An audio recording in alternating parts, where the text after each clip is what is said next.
नमस्कार। बोधि सुविचार चैनल में आप सभी लोगों का स्वागत है। दोस्तों, आज हम एक ऐसे मंदिर पर चर्चा करेंगे। ये मंदिर उत्तर प्रदेश के खीरी जिले में, वहाँ से लगभग 9 किलोमीटर दूर एक शारदा नगर जगह है, वहीं पर यह मंदिर अवस्थित है। इस मंदिर में मूर्ति स्थापित है। जो मूर्ति उसमें लगी है वो मूर्ति काफी प्राचीन है और ये गुप्त काल के समय की मूर्ति है, इसलिए इसे प्राचीन मूर्ति ही कहा जाएगा। लोग कहते हैं कि ये मूर्ति कुछ मजदूर लोग जो है खुदाई कर रहे थे, तो खुदाई करने से ये मूर्ति जो है मिली थी और इस मूर्ति को जो है उस समय मंदिर में अवस्थित की गई थी। मंदिर की जो संरचना है, जो कि काफी प्राचीन है, तो उसमें मंदिर का जो स्वरूप था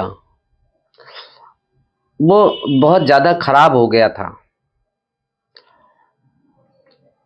तो इस मंदिर की जो संरचना यानी पुनरुद्धार जो किया गया था वो अंग्रेजी शासन के काल में किया गया था और ये जो इसकी संरचना की गई दोबारा, तो एक वहाँ के एक मुखिया थे, एक जमींदार थे, तो उनके द्वारा इसकी जो है मरम्मत करवाई गई थी और सही रूप में इसको लाया गया था। ये बाहरी संरचना की गई थी, अंदर की संरचना नहीं की गई थी, बाहर जो है इसकी संरचना की गई थी। जब ये मूर्ति को कुछ लोगों ने देखा तो उस समय जो है काफी भीड़ इकट्ठा हो गई और इसकी खबर जो है पूरे प्रदेश में फैल गई। हालांकि इस मंदिर को और मूर्ति को पहले कोई जानता नहीं था, क्योंकि मूर्ति ही नहीं थी, मूर्ति तो जमीन के अंदर थी, तो इस मंदिर को कोई जानता नहीं था। लेकिन बाद में जो खुदाई मजदूरों के द्वारा की गई और उससे मूर्ति मिली, तो इस मूर्ति को सभी लोग जाने और वहां लोगों की भीड़ इकट्ठा होने लगी।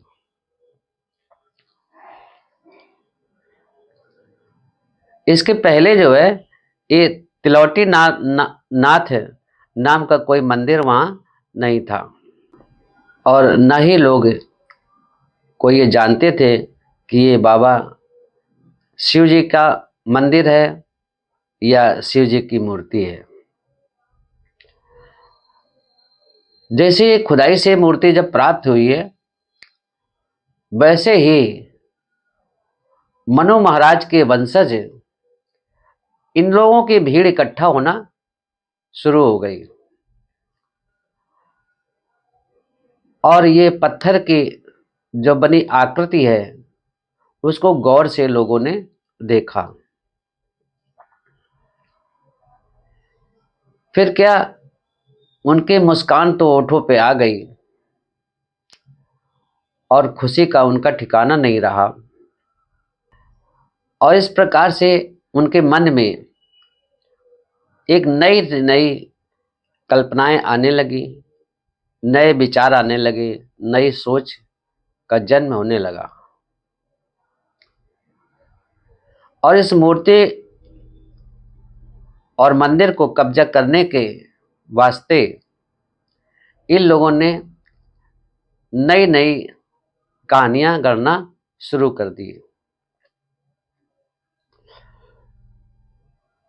कुछ लोगों ने कहा कि ये मूर्ति महाभारत काल की है और ये महाभारत के समय भगवान शिव थे। लेकिन ये मूर्ति चूंकि जमीन के नीचे मिली है, तो उन लोगों का विचार आता है कि मुगल काल में या मुगल या मुस्लिम शासन काल में कुछ मुसलमानों ने इस मूर्ति को तोड़ा होगा, बर्बाद किया होगा और इसको जमीन में नीचे डाल दिया होगा।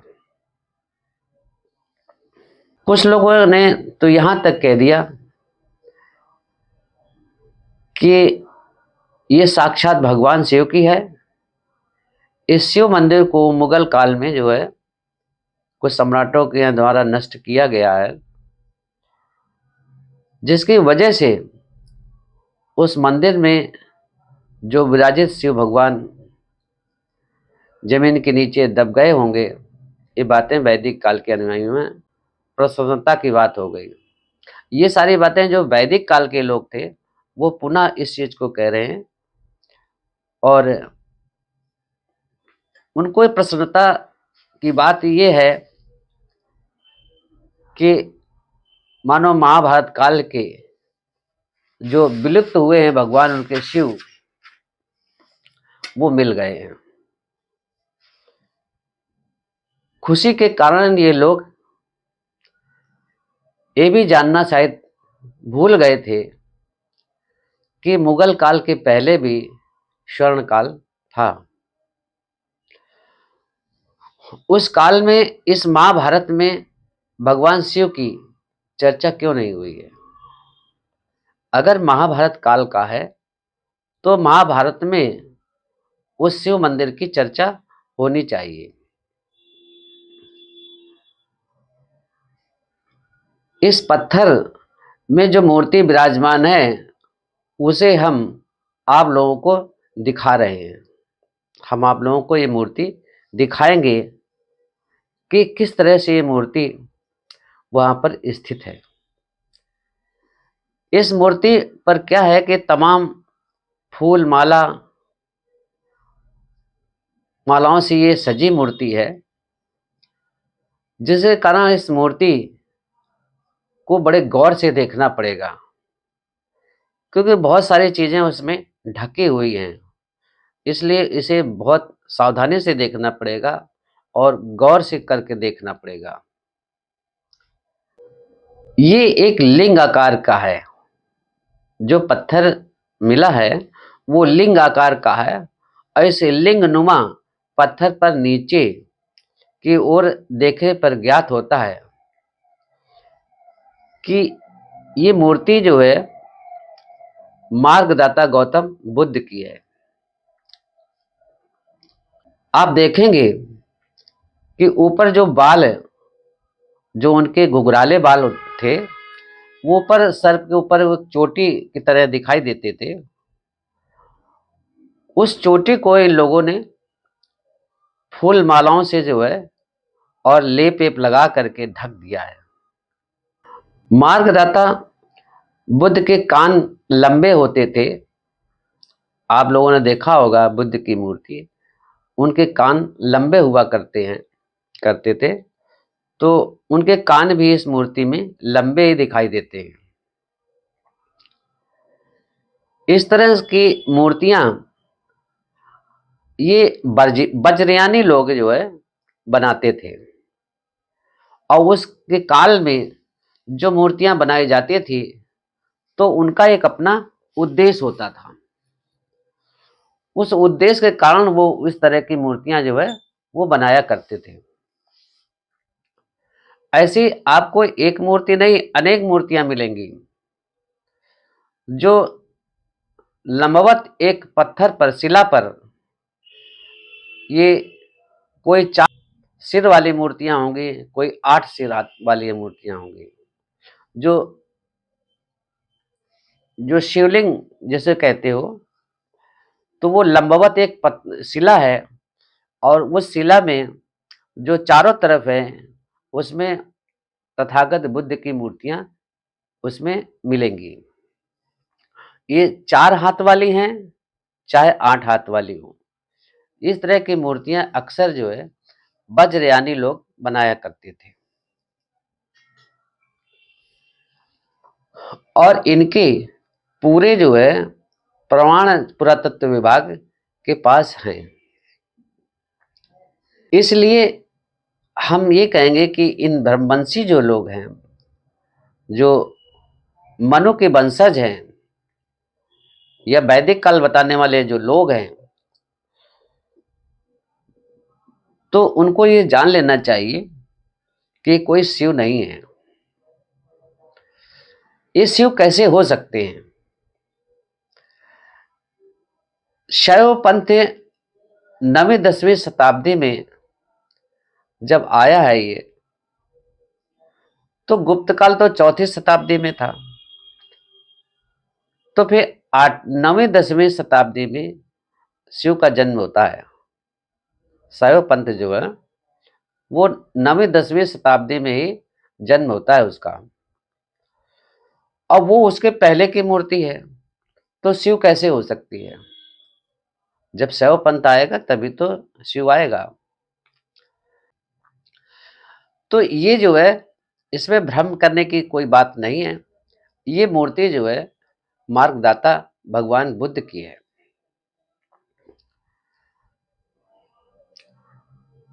ये वज्रान में जो शिल्प कला होती थी, तो ये शिल्प कला की शिक्षा दी जाती थी और शिल्पकार जो है शिक्षा ले करके और इन मूर्तियों को, इस तरह की मूर्तियों को बनाया करते थे। जो सम्राट उस समय को हुआ करते थे, तो वो सम्राटों के द्वारा सम्मानित भी किए जाते थे। शिल्पकारों को वो सम्मानित करते था राजा। तो ये शिल्प कला जो है बौद्धों की देन है।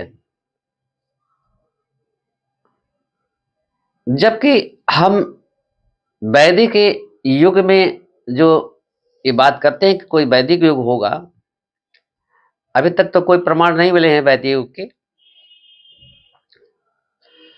तो वैदिक जो ब्राह्मण हैं अपने वेदों का अवलोकन करें, सही ढंग से उसका अध्ययन करें, क्योंकि शिल्प कला को तो ये लोग जो है पाप समझते हैं और शिल्पकारों को इन्होंने नीच कहा है, गालियां दी हैं। तो जब शिल्प कला वैदिक ब्राह्मणों के पास है ही नहीं, वो शिल्पकार कोई मूर्ति का निर्माण करते ही नहीं थे, तो उनकी शिव की जो मूर्ति है वो कैसे हो सकती है? वो मूर्ति शिव की नहीं हो सकती है।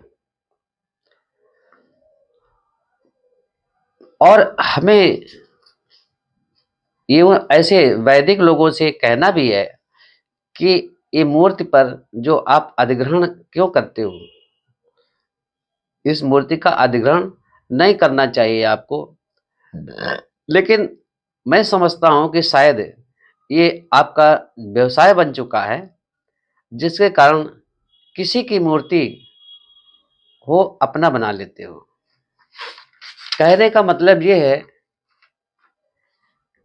कि इन लहंगा चुनरी और फूल माला पहना करके पूजा पाठ करवाते हो और आप लोगों की सबसे खास बात यह है कि आप दूसरे के बाप को भी अपना बाप बना लेते हो। ये मूर्ति गौतम बुद्ध की है और आपको शिव बताना और अपने महाभारत की बात करना, वैदिक युग की, वैदिक काल की बात करना, ये आपको शोभा नहीं देता है। तो साथियों, आप ये जो मूर्ति हम दिखाएंगे उसको देखिएगा और आप इसको समझिएगा कि मूर्ति वास्तव में तथागत बुद्ध की है, मार्गदाता की है। और आज का वीडियो यहीं तक है। नमस्कार, नमो बुद्धाय, जय भीम, जय भारत।